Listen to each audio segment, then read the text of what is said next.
for people to kind of like buy that option, they also have to have experienced it in some way. They have to know it's worthwhile. But all of that kind of disappears once you deliver robotaxi, or that nuance doesn't matter anymore. Think about it this way. This is very crude math. So consider it heavy approximations, but roughly right. Okay. So I sell you a Model 3. You should be a Model 3 buyer. I sell it to you for $50,000. What is Tesla net in operating revenue for that sale? Maybe $5,000. Call it a 10% operating margin. It's not exactly precise, but roughly. Okay. So it's a one-time $5,000 operating profit for Tesla.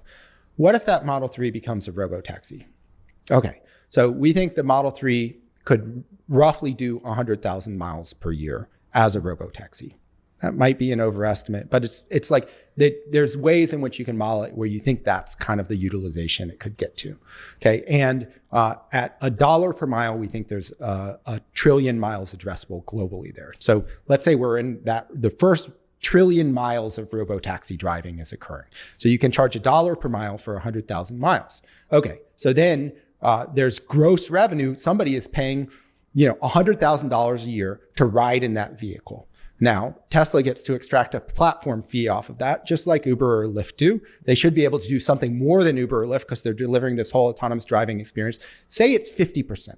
Okay, so then that's $50,000 in revenue to Tesla. If they're getting like software type margins on that, that's $25,000 in operating profit to Tesla. Yeah. Okay, so I've gone from one-time $5,000 in operating profit to annual, for every vehicle that's capable and turned on, $25,000 in operating profit per year into perpetuity.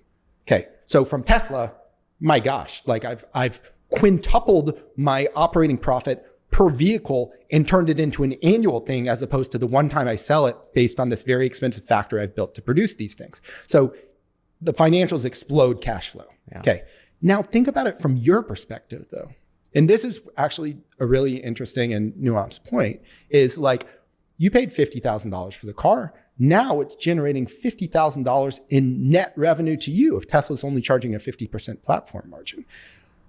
And your cost to run that vehicle is, you can estimate it in various ways, but it's on the order of 15 cents a mile or 20 cents a mile maybe. Right. Okay, so that's $30,000 in profit to you who bought the Tesla per year. So clearly you underpaid for that asset at $50,000. Buying an asset for $50,000 that generates $30,000 in income, it's worth much more than that. So then like what practically will happen is Tesla will actually collect more than 50% platform fee at that time because you shouldn't be getting like all of that. Right. Or the cost per mile collapses as everybody's trying. Right. So then there's the demand side. Like if there's a gazillion miles, if there's more than a trillion miles, then